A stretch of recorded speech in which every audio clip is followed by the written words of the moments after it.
Hello, everybody, and welcome to another episode of Plant the Spear Podcast. I'm your host, Jesse, and I'd like to welcome you to the show. On today's episode, I want to go through and do a quick defensive preview. I know the offensive preview ran way long. I don't know that you guys want to hear me talk for an hour, but you know, when you got a lot of information to share, I dug up a lot of stats and stuff that I thought you guys would enjoy. It just takes a while to kind of get it all out there. But defense, we'll go ahead and get into the preview. I do like what this defense has the potential to bring this year. Obviously, they started out rough up until about halftime at Louisville, and honestly, it looked like Fuller may have even been coaching for his job at some point, because if they had kept going at the rate they were going, I just don't know where you justified not making a change. But then they really ended the season well. I think they have a lot of momentum to build on going into the season. Of course, you have to account that you lose Jermaine Johnson and Keir Thomas, and Jermaine was such a dominant player. He influenced a lot of games for Florida State. He was a leader for this defense, both on and off the field. His work ethic was second to none, and there's going to be some big shoes to fill, and I think they're going to have a hard time doing it, especially when you have another guy on the other side of him, Keir Thomas, who's also putting together a very solid season of his own. And when you combine them together, we saw for the first time in a long time, Florida State have a legit pass rush, especially off the ends. And it made such an influence on the season, I feel like, because imagine if you hadn't had those two ends playing for you last year. This defense, it would have been probably a much worse season than what we did see. They do have some guys. They return a lot of guys, which is a good thing. They return a lot of their production. They have an opportunity for some guys to step in and fill those roles, and they have some guys that I'm excited about. Naturally, you don't expect the same amount of production from those two, but that doesn't mean you still can't have a solid front, solid defensive ends. You do have some veterans and some new guys that I'm excited about. When we go over the stats on defense, so scoring defense, they gave up an average of 26.5 points per game, which was 74th in the country. Rushing defense, they allowed 144.6 yards per game, which was 55th. Passing was 233.2 yards at 74th. Total offense, they allowed 377.8 yards per game average, which was 66th. I mean, so far, the rankings aren't that great, but take into account a lot of the offenses that they had to face last year. There was multiple top 25 offenses they had to face, lots of good quarterbacks. Continuing down the list, their EPA per pass rank was 87th. EPA per rush rank was 16th, so they had a pretty good rushing defense. Havoc rate was 26, which was good. Pressure rate was 36. I mean, those two had a lot to do with Jermaine Johnson on his own. They were terrible on third downs. I'm really on both sides of the ball. Offense wasn't much better. But on defense, they only got off the field 43.4% of the time, which was 104th in the country.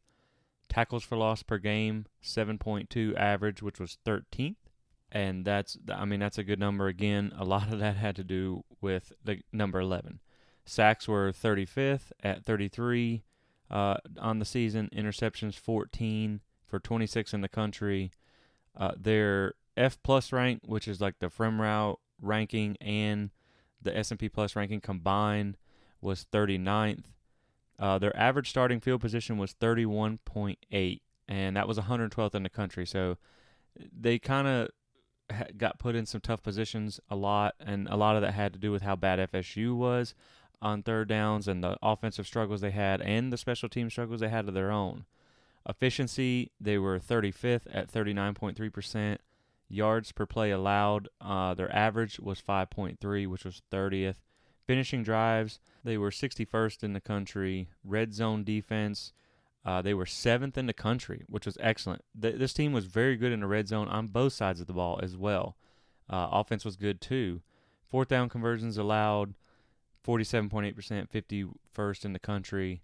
So you can see here that the defense does have a lot of room to improve, but I think what we saw over the season, you did see a lot of that improvement and the numbers are probably skewed from what happened early on in the season. And like we said, keep in mind that they did play a lot of tough offenses. I know Miami was a top 10 passing offense. Wake Forest was as well. Louisville has a very good offense. Of course, NC State was another good offense. So I think that, unfortunately, the slow start in the beginning really cost them getting on that 0-4 run, and you almost hated to see that type of start happen when you had a guy like Jermaine Johnson. He carried a lot of the performances, but you almost feel like you wish you'd have had him for a little more successful season. Man, if he could just come back for one more year, it would have been amazing. But that's water under the bridge now. So again, lots of room to improve. I'm not sold on Fuller yet, but I think he's a good coordinator. I think he knows more about the game. He's more of a student of the game than people think they maybe give him credit for. They just had some holes. They had to figure some things out. They had some talent deficits, some position groups that were just underperforming, and it was hard to install things during COVID and whatnot. So once they also brought on Randy Shannon, who's now the full-time linebackers coach, and they let him have some influence on the defense as well, that's when you really saw some things pick up. So that's why I think I'm also excited about this year, because he's now linebackers coach and co-DC. Now, you may have your opinion on his past performances as a DC or even a head coach, which is fine, but you can't deny the influence that he had on the defense last year once he started getting more involved. So that's something positive to look out for this year. And really, despite even the slow start, when you looked at Pro Football Focus, the Florida State defense ranked in top 10 in Power 5 unit grade in 2021, and they're projected to do the same this year. So even despite the start, the finish that we saw, which is what we hope for them to build on, was successful enough to get them a top 5 unit grade in Power 5 football. Unfortunately, this year, it seems like almost every good quarterback that they had to face is back again. You have Devin Leary at NC State's back. Malik Cunningham at Louisville is back.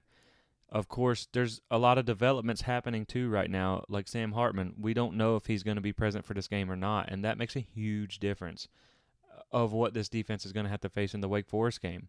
You have, LSU. I don't think their offense is really that prolific, but Anthony Richardson at Florida could turn out to be a decent quarterback. You're going to have a lot of challenges for this team this year. But one thing, if you go listen to the schedule breakdown episode that I'm going to put out right after this, which also contains my win-loss projection, when you really look at some of these offenses who were prolific last year, there's a lot of pieces that are missing, a lot of question marks, a lot of things that could skew the production. And for instance, look at Louisville. They have a very talented quarterback in Malik Cunningham who's going to put up a challenge for Florida State. And in the first half of their game, they were smoking this defense. And then they ended up shutting them out in the second half, which was very impressive. And Cunningham, to me, is a very underrated quarterback.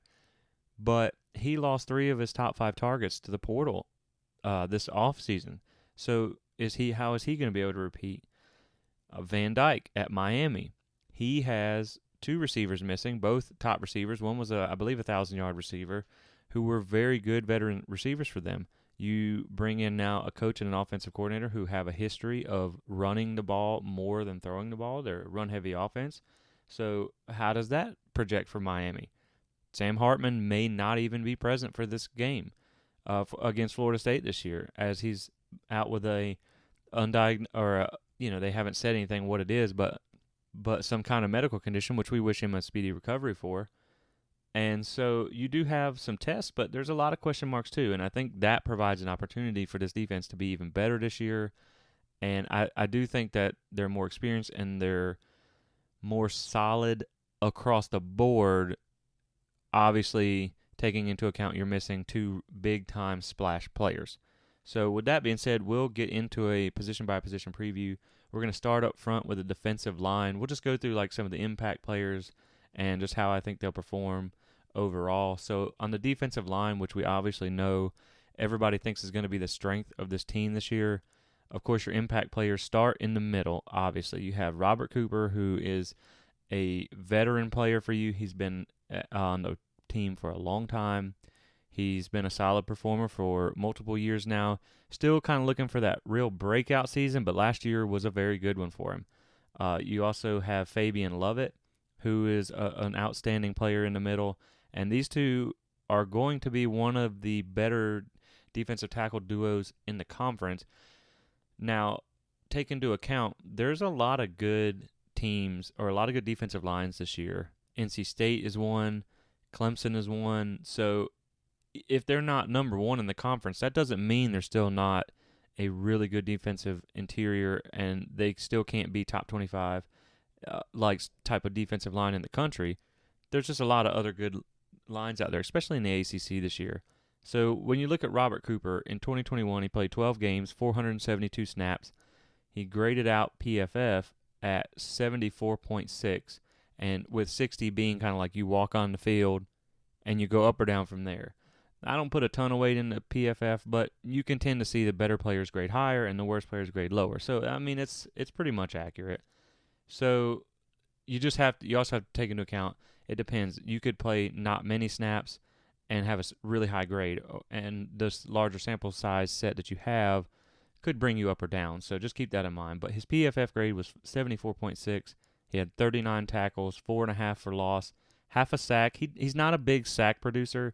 He's more of a space eater, run stopper, but he did get a lot better last year. He had 23 defensive stops, and when you look at Robert Cooper as far as his run stopping ability goes, he finished top 3 in the ACC in rush defense grade, rush stops, run tackles for loss, and positively graded run play rate. So, I mean, he's really good against the run. Obviously, that has a lot to do with his size and his power. You know, he'll draw double teams, and he'll just, like we said, he's a good space eater. I think he's a little more athletic this year, which I do like. You see he races Norvell every other day in practice, so I think that he may get better as a pass rusher too, which is the next thing I want to touch on. He is getting better as a pass rusher with using his size and power. In 2021, he had a pass rush win rate at 12.9%, which was nearly double his career best. So he is he's progressing as a pass rusher. He's already a good run stopper. He's experienced. He's got size. He's got power. And, you know, his nickname is Trench Monster, and I expect him to be a monster in the trenches this year, and especially when you consider he's got a guy next to him like Fabian Lovett, who we'll touch on next. And so when you look at Fabian Lovett, in 2021, he played 11 games, 489 snaps. PFF grade was only 63.3, but I almost feel like Fabian Lovett is probably the best defensive tackle that you have, especially when you project out NFL. He's kind of that long, a little leaner. He's a penetrating type guy. He can bust through the line, get you some TFLs, and get you more sacks. I know he's dealt with some injury over his career, but I think this is his money year, and he knows that. He came back. He didn't have to come back. And I think he wants to have a big year, and I think he will, especially when you look at who he's lining up next to. So it's not like he's just probably going to get double teamed all the time. And so I just love his play style. He's experienced, he's got a good skill set, and he just plays violent. Like he's the type that he'll make that splash play tackle in the backfield. I really like watching him play, and I really think it's going to be a big year for him. He had 28 tackles last year. His tackles for loss were 4.5, sacks were 2, and defensive stops were 17. Like I said, I do expect those numbers to be a good bit higher this year. Behind those two, you have a couple of guys that have flashed in the past, maybe are not the most consistent players, definitely have talent, I think would start at multiple ACC teams, but they also would not see the field on a few ACC teams. But they're still good players who can be very solid for you. They're still big guys who can play the position well, but you do have a drop-off in experience and talent from the ones to the twos. So it is vital that this duo stays healthy and available this year, because a lot of the defensive success is going to rely on them. When you look at who the next probably 3 guys that I think are going to be in line to make an impact, you obviously have Malcolm Ray. He's been in the system for a few years now, and he did have a lot of flashes last year. His PFF grade was okay. He came in at 62.1, and he did play 291 snaps in 10 games, so he does have a good bit of experience. Looks like he finished with 19 tackles, 2 sacks, and I mean, like I said, he's probably one of your third guys in the rotation. The next guy, obviously, that you're going to jump to is going to be Jarrett Jackson, someone that we just kind of been waiting to develop. The staff has been high on him. They really think that he can make an impact this year. He did play in 10 games last season, 196 snaps. Like I said, we haven't seen a whole lot of him, but they really do. They feel like if they can get him to really commit to the process, that he can be a plus player for them. PFF grade last year was 71. He had 19 total tackles last season, and looks like he had 1 sack, 6 pressures. And so, I mean, he didn't get a whole lot of action. He didn't really see a ton of snaps, but, I mean, he is now experienced. I mean, 200 snaps is a pretty good amount, especially for a rotational player. And I just like what he returns. He is a big guy, and he can definitely be a contributor. You have a young guy behind him, Joshua Farmer, who his development is now coming along. Obviously, with young guys, especially in the trenches, it usually takes a little while for them to be ready to play at this level. And so you don't really have a ton of production. He played in 4 games, 39 snaps. PFF grade was 68.1. Really not a whole lot of stats, but the staff is super high on him. And, I mean, come on, if you don't trust Odell's evaluation, what are you doing? This guy has put so many people in the NFL. If Odell thinks they like him, then I'm going to trust his opinion. And so you have a good group of at least about 4 guys there that you like at the position. Now, with that said, you do like your first 4, but there's not a whole lot behind that to really rely on. So you got 4 to 5 guys with a pretty big talent and experience drop-off between the 1s and the 2s. So you really need this group to stay healthy. And if they can, I think they can be a dominant group, but it's all going to rely on how far they have to get into the depth chart, because it is a drop-off. And you do have some dominant guys at the top of the list, but that list isn't very long. When you move outside to the ends, you have Dennis Briggs, who got injured last year. Unfortunately, he was already having a good season. He suffered a season-ending injury in the Louisville game. They said he's back and at 100% now. He's projected to be the starter, and I mean they're really high on what he can do. And when you look at what he was able to do last season, statistically, he was definitely a plus player in his short amount of time that he was on the field. He played 194 snaps across 4 games. His PFF grade was the second highest behind Jermaine Johnson at 76.3. He had 14 pressures, 1 sack, and it looks like he only had about 6 tackles. But again, he would miss most of the season, but he really can be a special player for them. He has an ability. A lot of people are very high on Briggs, and I do think he can have a good season returning from the injury, and hopefully he just gets back to his old self, which I think he'll be pretty good. I think Briggs can even slide inside for you if you need him. I mean, he's 6'4", 280 pounds, so he's definitely a bigger guy that if you maybe go into a pass set, he can slide inside. So Briggs will be a plus player for them this year. Hopefully he can stay healthy all season. On the other side of him, you have Derek McClendon, who was also a solid player for FSU. Obviously, a lot of the ends, they weren't going to get a ton of playing time behind guys like Jermaine Johnson and Keir Thomas. They were going to get a majority of the snaps. But Derek McClendon did play in all 12 games. He has 297 snaps. He did grade out a 65.3, which is just above average. He had 16 total pressures, 5 sacks, and he had 13 total tackles. So, I mean, he was a productive player for Florida State. He does return the most sacks of anybody on the team, on the defensive line, of course. And so he's going to be your other starting defensive end. He's experienced. He's a redshirt sophomore. He's been around the program for a while. 6'4", 245 pounds. More of that speed rush in, which I think they're going to have a productive season. He is starting over Jared Verse, which I know a lot of people are very high on Jared Verse, or at least very excited about him. He's that trash talker. He's got the attitude. He looks to be the part. In my opinion, he'll probably be the starter by the end of the season. I mean, he has an insane amount of production. It's just currently at the FCS level, and we're not sure how that's going to translate. But keep in mind, the way the staff even found him was when they were scouting the Syracuse film and they saw him just dominating against Syracuse.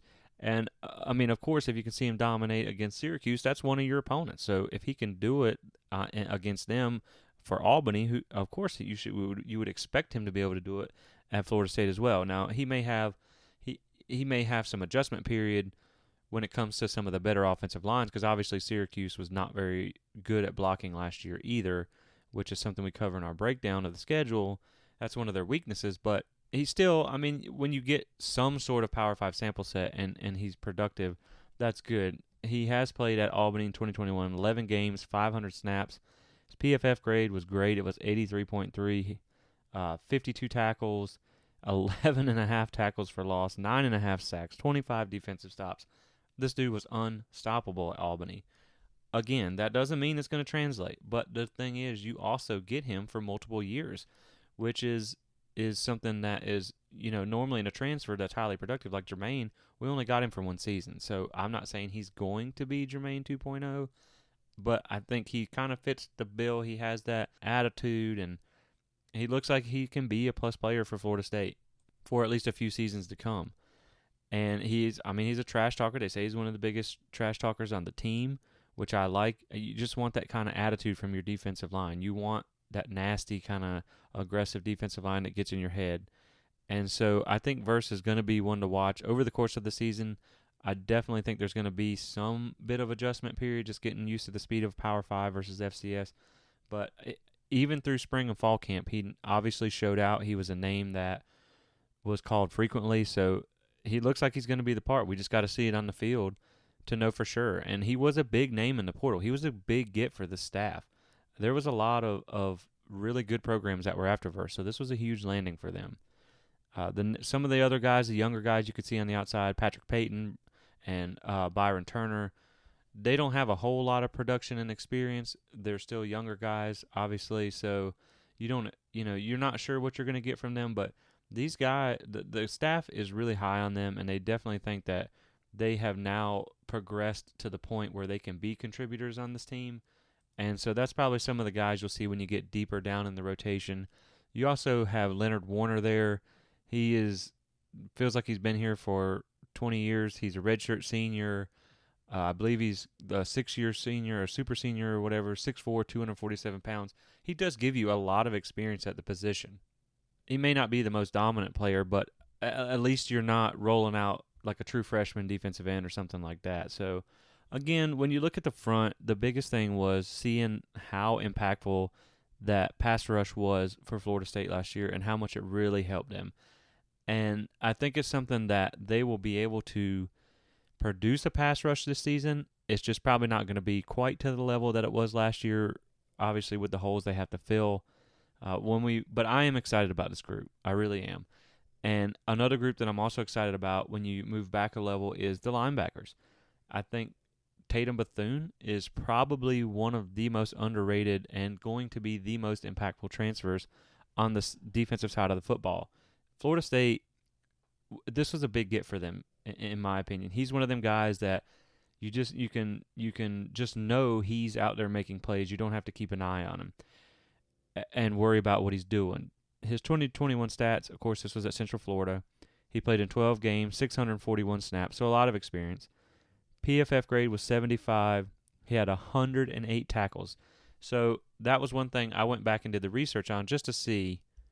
Florida State has not had a 100-plus tackling linebacker since Reggie Northrup in 2014. And if he could put together a similar season as he did last year to have a linebacker with over 100 tackles, that would be, it would be huge to have that in the middle of your defense. Because the Florida State linebacker position has been something that's been kind of hit or miss lately. You just haven't seen a whole lot of consistent production or dominant players in a while. And I think Tatum Bethune can be that guy for you. Last season, he in coverage, he had a reception rate of 82.8% against him. So that, of course, that could be a little bit better. He gave up one touchdown, but he did have 2 interceptions, and he also had 2 forced fumbles. So he's just, again, he's a very productive linebacker. He only had a missed tackle rate of 10.2%, which does sound a little high. But when you got a guy who's making 108 tackles, I mean, that's pretty good. And when you look at Louisville, which is one of your common opponents that they played last year, he graded out at an 88.3. Now he didn't play a lot. He only played 19 snaps, but he had a good grade there. Florida was not so good, 49.5. Now, and that one he had 69 snaps, so he played a lot more snaps. And you just want to see him continue to take that next step to the next level, and just really kind of have that bomb senior season, and hopefully, like I said, just produce another 100 tackle season, which would be absolutely huge for FSU. Either way, I think he's coming in as your best linebacker. Opposite of him, you're going to have Kalen DeLoach, who I feel like really came into his own last year. He, towards the end of the season, he started really flashing, making big plays. The Boston College game was a good game that he had. His 2021 stats was he played 12 games, 685 snaps. PFF grade was 61.1. So again, he's got some room to improve. 69 tackles, which was good. Tackles for loss, 6.5, 1 sack, 1 interception, no forced fumbles. So obviously, again, you have some room to improve there, but he's got another year of experience, another year in the weight room, and another year working under now new linebacker coach Randy Shannon. So hopefully you would expect that to help. But he's an experienced guy who had a up-and-coming season last year, and I definitely think that he'll be a solid contributor this year. You also have Amari Gaynor. Amari's kind of that tweener linebacker. He's sometimes had a hard time finding his place in this defense and how they want to use him. But, I mean, the guy is one of the best physical athletes on the team, and you just want to find a way to get him on the field. And when you look at his 2021 stats, he played in 12 games, 404 snaps. His PFF grade was 70.7. He had 59 tackles, 5.5 for loss, 1 sack, and 1 interception. So he can really, I mean, he's been a solid contributor over the course of his career. He's pretty much always had consistent grades and consistent production, which is good to have on your defense. Of course, you want to see him finally have that year where he really puts it together and he really makes an impact for this defense. And I think that he is in a position to do that. And I definitely think Amari Gaynor is someone that you're going to be happy to have on your side of the ball, because now Florida State has more experience and depth at the linebacker position than they've had in a while. They may not be the most talented group, but they're pretty good. I mean, I think this is a very solid linebacker group for Florida State this year. You also have DJ Lundy, who was a solid performer in 2021. He returns almost 600 snaps of experience. He got praise from Mike Norvell before fall camp, where he just said, just wait till you see him in his physical development. He's had constant positive praise coming out of camp. So, DJ Lundy is also going to be a solid contributor. Again, you have now 3 to 4 guys that you feel good about. It's no different than the defensive tackles, though. These guys need to stay healthy, because once you get past the 2 or 3 guys that you really like, it can get a little questionable and it can drop off in talent and experience. But you still have names like Brandon Gant, who, again, is kind of that smaller linebacker who could also play in coverage. He has over 700 snaps of experience in his career, and I think he can be a big season. He looks locked on, engaged. He looks in great shape, and he just kind of gives you that different style of linebacker. There's also true freshman Omar Graham Jr. You may not see a whole lot from a true freshman linebacker, given that they do have experience and some depth now, but the reports on this guy already are very impressive, and that's something that's exciting going forward, to know that you might have another good linebacker in the fold coming behind these guys. And hopefully Florida State has a successful enough season this year where you can start to see these younger guys at least get some burn in games, like Duquesne and Louisiana and stuff like that. So just so you can see what they can produce on the field in a game situation. So I look for the linebacker position to definitely be improved this year and really just be able to help take this defense to a new level, because last year they were pretty good. They were pretty okay. They made some plays, but there was definitely some weaknesses, and I think Tatum Bethune being added to the mix was huge. Kalen DeLoach and DJ Lundy with another year of experience. Amari Gaynor, he's an upperclassman who's in great shape, and this group just looks to be really solid behind a good defensive line. Florida State's front seven, really their whole defense, but their front seven has a chance to be really good. Now, moving on to the secondary, I mean, obviously, Florida State hails itself as DBU, so you expect a lot out of these guys, and this year's no different. You definitely Florida State was very fortunate to get Jamie Robinson, who had a really good season once he got moved back to safety, and he was an all ACC safety for you. He's already been named to pretty much about every watch list you can imagine this season so far. He's a plus player. I think he's going to be the leader of the secondary, and he's going to have a dominant year because it is his money year as well. And so in 2021, he had 12 games, 755 snaps. PFF grade was 73.9. He had 85 tackles. Tackles for loss were 7.0. PBUs were 3. Interceptions were 4. He did lead the team. As far as coverage goes, he allowed a 70.7% completion percentage, and 3 touchdowns. But again, I mean, he is definitely the staple of your secondary. And him and Akeem Dent really became one of the best safety duos in the conference. And they both return this year. They're both experienced. And I'm excited about what these two can do, especially Jamie Robinson. Now that he's got more experience, he's more familiar with this defense. He's hard-hitting. He's a ball hawk. One thing about him is even if he doesn't get an interception, we saw him a few times last year just get locked onto an offensive player as they're still moving and just rip the ball out. And he did that multiple times last season, and that's a heady play that you want to see from a DB.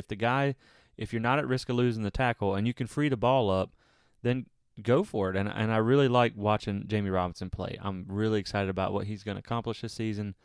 And again, once you move next to him, you also have Akeem Dent, one of the better safety duos in the conference. Dent by far had his best season yet. He was much improved in coverage compared to the last few seasons. 2021 stats, he played in 10 games, 521 snaps. PFF grade was 68.7, 44 tackles, 0 for loss, 4 PBUs, only 1 interception. But he did hold opposing receivers to 52.6% completion rate and 0 touchdowns. So these two are going to be a strength for Florida State moving forward this season. And when you couple the front seven, who we think are going to be able to hold the run at least, create some pretty good pressure. You have a solid linebacker group. You got two very strong safeties, not strong safeties, but strong safeties. That makes you feel pretty good about your defense so far. And then when you move out to the other set positions in the secondary, you had Amarion Cooper last year who busted onto the scene in his freshman campaign and just really had a big year, kind of a breakout year. He played in 8 games. He didn't start the whole season, but once he did, he worked his way into a starting role with his impressive performance. He played in 8 games, 267 snaps. PFF grade was 73.9.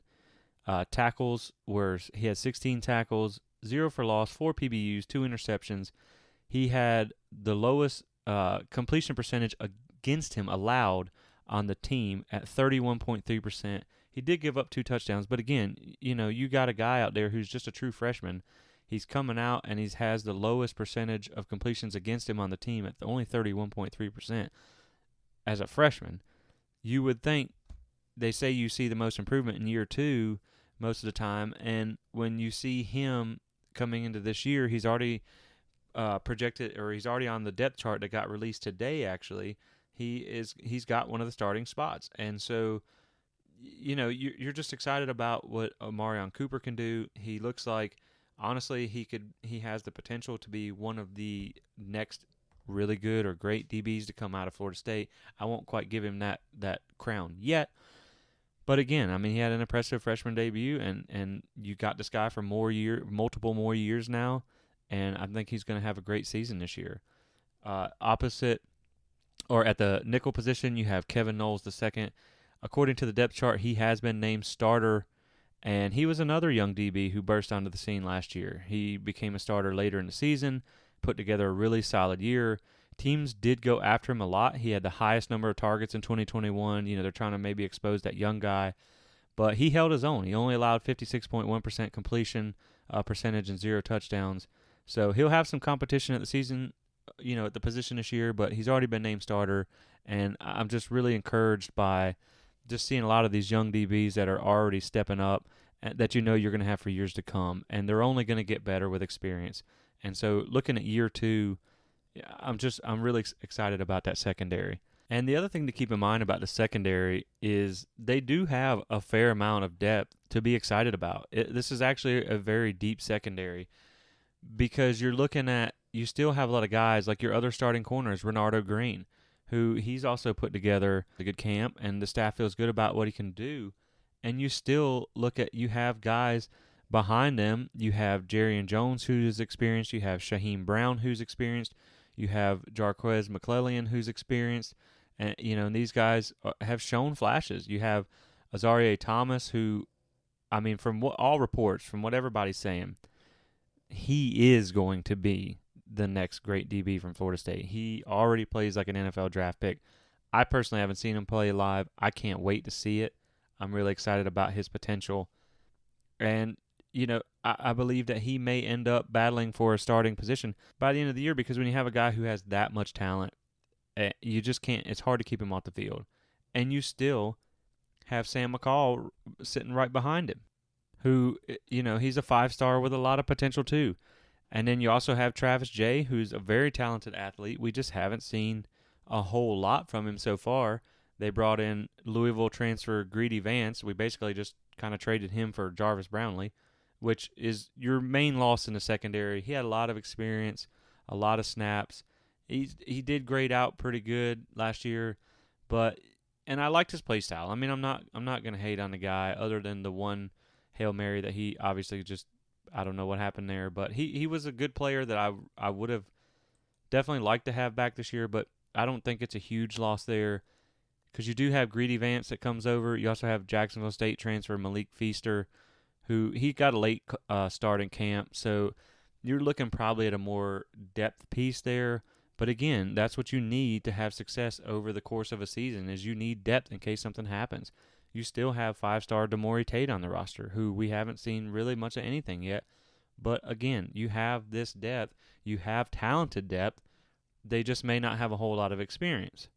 Obviously, you want your starters to stay in the game, and they're your most talented players. But if you got into a jam or something, you have at least another guy or two at every position that you feel comfortable putting in. And a lot of the guys that I mentioned, like Travis Chase, Sidney Williams, Renardo Green, Jarquez, Jerrion, they all return over 900 snaps of experience. And so that is really positive to have in your secondary. And hopefully gone are the days of seeing opposing players running wide open where there's no DB even in the TV frame.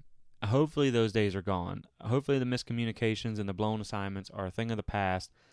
And I think that's where having a leader who's got now multiple years in the system like Jamie Robinson and a lot of these other guys, I think that is where you'll see it pay off the most is having that kind of quarterback of the defense back there. Last year, Florida State, they did face 3 of the top 25 offenses from last year, Wake Forest, Miami, and NC State, passing offenses, that is. And they face all 3 of those again, all of them which return their starting quarterbacks from last season. But the good news is, last year, Florida State held all 3 of those teams under their season passing averages. So you already had a secondary last year who held every single one of the top 25 passing offenses under their season average yardage, and now you're returning the same guys who are more experienced, and on the opposite side of the ball, they have more questions than they did last year. So, again, now you do have to factor in that you don't have Jermaine Johnson and Keir Thomas, who are going to be putting constant pressure on the quarterback, which obviously helps the secondary. But, again, you still have some guys that you like at the position. And they will be tested early, and they will be tested often. I'm still hesitant on buying in on Jaden Daniels as a passer, but LSU does have some talented receivers, and I'm sure they're going to take some shots with Kayshon Boutte, so they're going to be tested early. And then you're going to get Louisville right after that. Malik Cunningham is a dynamic athlete. They're going to have to try and contain him, which, again, when you have a much better linebacker group, I feel a lot better about them being able to limit his production just by having a better linebacker group, a more experienced secondary. But, again, these guys are going to be tested this year, and we're going to need them to perform to help Florida State have the season that we think they can. And if the defensive line performs like we think, and this is my motto for this whole season, can this potential equal production? Now, the difference between the offense and the defense, the offense, you have a lot of guys you feel really good about, you're excited about, but you still got to see it on the field because they haven't produced a whole lot.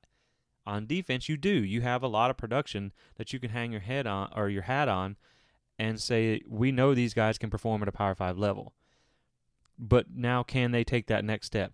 Can they play in their best form from game 1 instead of waiting till halfway through game 4? And if they can do that, and Adam Fuller can call a good defense with the help of Randy Shannon and the pieces that they've added, I think Florida State can have another really good season on defense. And just like I said, hopefully it doesn't take them 4 games to figure it out and really start to get their stuff together. But this could be another top 10 Power 5 unit grade, like PFF said. And you just think that this is going to be the strength of the team. Florida State is going to have to rely on their defense a lot because the offenses should be vastly improved, but I still don't think it's going to be some kind of lethal offense like Wake Forest, for instance. Their defense is not good, but their offense is so good that it almost doesn't matter. They can win a lot of shootouts. I don't see Florida State having that type of offense to be able to just run up and down the field and score at will in a shootout. They're going to, I feel, have enough weapons on offense to be able to score. But again, Florida State's really going to need to be able to lean on this defense and trust that they can carry the workload for the times that the offense struggles, which is kind of what we saw from Clemson last year. They had such a good defense that even though their offense was terrible, it kept them in a lot of games. Now, I don't think they're going to be a top 10 defense in a lot of categories, but they can be a very productive unit, and I think they're going to have a good year. So I just want to tack on special teams on the end because special teams, I feel like, is something that needs to be talked about because of how bad it was last year. And truthfully, the year before, too. They just have to get better. And it was far from special last year. Now, that's not necessarily the kicking, which obviously could improve as well. But, kickers are kickers. There's not a whole, what are you going to do? Go out and tell the guy to kick better? Of course he's trying to make every field goal. Until you make every one, there's always room for improvement. But when you look at the return game and the special teams defense, Florida State was just bad across the board. They finished 70th in kick return, 122nd in kick return defense, 118th in punt return, and 81st in punt return defense. And one thing that doesn't really show up on the stat sheet is the amount of lost yardage due to they couldn't figure out when to catch a fair kick, when to let it roll. They put multiple guys back there, but never really had an impact guy that was able to figure it out.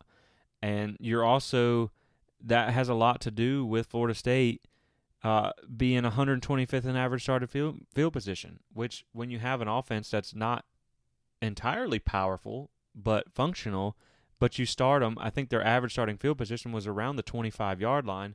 When you put them, you have basically no return game, and when you're forcing your offense to start deep on their own side of the field almost every time, it's not a recipe for success. You also have to replace your leading kick returner in Jayshon Corbin, but I will say that the crazy thing about this is Florida State has not returned a punt for a touchdown since 2018, and they have not returned a kick for a touchdown since, obviously, the one we all remember, Kermit Whitfield's famous return in the national championship game in 2013. That is hard to believe that they have not been able to do, really a whole lot. Since Greg Reed was back there returning punts for Florida State, we just haven't had an impact player back there, and it does make a difference. And the thing that's so head-scratching when you factor in the kickoff and punt defense as well is Mike Norvell is actually been known for some pretty good special teams. His 2019 Memphis team was actually second-ranked unit in all of college football in special teams, which makes it even more confusing as to why the special teams has been so bad. Now, Norvell has addressed this in the offseason, and hopefully it's something that they can get fixed because he knows it's bad, and when you're a team like Florida State who is basically fighting for every win that you get, it's not that special teams needs to win you the game, because I don't know that special teams really is going to win you too many games, but it can't hurt you. It can't be a hindrance, and that's what it has been for Florida State for far too long. Now, I think you are going to get an immediate boost at the positions with some of the transfers you bring in. You get Micah Pittman. I would have really loved to have had Winston Wright this season because not only would he have came in as your most productive receiver, he also would have came in as an impact kickoff returner. I'm not confident when we're going to see him. It was encouraging to see him back out at practice, but I don't really think he's been that active, so I think it may be later than sooner that we see him, unfortunately. But you also do have some names like Deuce Spann, Sam McCall that have been mentioned. Actually, they have those two listed as your kick returners, Deuce Spann and Micah Pittman, with Sam McCall being in the rotation with Deuce Spann. Of course, they think that Deuce Spann is such a great athlete that you really want to find ways to get the ball in his hand. Obviously, we know his primary position is receiver, but he did transition from the quarterback position, I think it was like 2 years ago, so he doesn't have a whole lot of experience at the position. But with his size and his athletic ability, you want to try and get him the ball any way you can, and I'm excited to see what he can do in the return game. I think he has a very good chance to make an impact, and Micah Pittman is a very sure-handed returner. I think he'll make an impact, especially on punt return. So when you look at his time at Oregon, in 2021 he fielded 27 punts, he had 0 muffs, and 15 returns for 151 yards, which was an average of 10.1 yards per return, which was over double what the entire FSU team average was in 2021. And Florida State muffed 4 punts last season. So clearly, Pittman is going to be an upgrade at the position. You obviously expect him to make an impact in the receiver room as well, but this may even be where you see the biggest impact from him because this was just such an abysmal aspect of the game for Florida State last year, and it's something that I really, really hope they can get improved. If we do see Winston Wright come back, I'm not sure they're going to want the added risk of him returning kicks, but if he does, he would also be an instant upgrade. I mean, he had 23 returns for 622 yards in 2021 at West Virginia, averaged 27 yards a return, and had a touchdown. And Florida State had 514 yards on 26 returns with 0 touchdowns. So he would be able to make an impact. I'm just not confident that we're going to see that this season. But either way, they just got to get better. And they devote a lot of time to their special teams, and they're willing to use the starters. So this is something that hopefully will get cleaned up this season because if nothing else, you at least need it to be kind of like a neutral thing where it doesn't hurt you, it doesn't really help you, but, man, if you could really turn this into an advantage, I don't expect them to go from one of the worst special teams in the country to one of the best in one season, but, I mean, special teams really can improve that fast because it's all about having some talented returners and just committing more time and completing the process better, and they do, like I said, they devote a lot of time to it, so if you could get anything close to what Norvell got out of his special teams units in the past, it could really help you. And like I said, in a game where Florida State has half their games to me are toss-ups this year, if you can have special teams be an asset for you, it could mean a win or two. I mean, it's that important when you have a team that's going to have as many close games as FSU. As far as kicking, obviously you have Ryan Fitzgerald has been named the starter. As far as kicking specialist goes, last year's PFF grade was 66.6. He was 92.5% on PATs. He did have 3 misses, which you'd like to see get cleaned up. His field goals, he was 10 of 13. Obviously, that could be a little bit better. He was money from 20 to 29 yards at 3 for 3. 30 to 39, he was 4 of 5. And then 40 to 49, he was 2 of 3. 50 plus, he was 1 of 2. So there's obviously a little bit of room for improvement there, but I think Fitzgerald with another year, he can be a pretty good kicker. You just really want to see consistency and get the give-me's. You know, don't miss the PATs, don't miss the short ones, because Florida State was a great red zone team last year. They were great at converting trips to the red zone into points. I think they had 32 consecutive trips, which currently leads the country coming into this season. And so you just want to see him have a good year, and you just want to walk out. When he walks out there, you don't want to be nervous, which is something that I feel every time I watch him walk out there when it's not necessarily an Aguayo brother. As far as punting goes, Master Mono is going to return again for your punting as your punter this year. He had 61 punts last year. PFF grade was 67. He had an average yards per attempt of 42.7. Net punting was 41 yards. His long was 65. He had 19 punts inside the 20, so that's pretty good. Average hang time was 3.68. He doesn't get a lot of hang time on his punts, but again, he was still young, and so another season with experience, and I do think that he can be an asset to your special teams. So with all that, we're going to go ahead and kind of wrap this up. Like I said, I just wanted to tack special teams onto the end because it is really an important aspect of the game, especially when it's been so bad, because it has hurt Florida State. There's no ifs, ands, or buts about it. And it could be an asset if they can flip this around. And again, I think it could make the difference in a game or two if it came down to the line. And so hopefully it's something we see fixed. I think it will get fixed with the additions. I think the defense has a chance to really be a special unit this year. Again, no slow starts because it's going to hurt you. And, you got to come out ready to swing from game one. And so I look for a big improvement this year just from talent, experience, depth, and, again, another year in strength and conditioning. So Florida State should have a good defense, and I really think if they can put it all together in all phases, they have a really high potential this year. But it's just you got to see it translate on the field. And the defense, I'm a lot less worried about than the offense by far. This can be a really good unit. But, you just need to – if you could get somewhere like top 30 defense would just be astronomical for Florida State because, again, you want to have the best season possible always. But Florida State right now really needs to get that momentum going. They need to get a winning record back to a bowl game and just have don't get blown out anymore. Just have no embarrassing losses. Get some respectable wins. And I think they're going to be able to do that by leaning on their defense. So I appreciate you guys checking this defensive preview out. Make sure you go check out the next episode. I've already recorded it. It's going to be coming out right after this one. It's going to be the full scheduled game-by-game breakdown preview, kind of where I think they're going to finish win-loss. I tell you what, the more I look at some of these games, the more I have to sit here and tell myself, are you buying in a little too much on the success for this team? Do you really think they could be that good? And like I said, they have if they play up to their potential on both sides of the ball, namely this defense, Florida State could surprise some people and have a better season than people expect.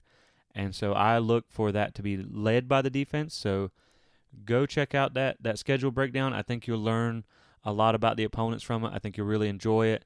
And it might change your outlook on the season. Again, nothing's guaranteed, but at least for the first time in a long time, you're excited about what this team could accomplish.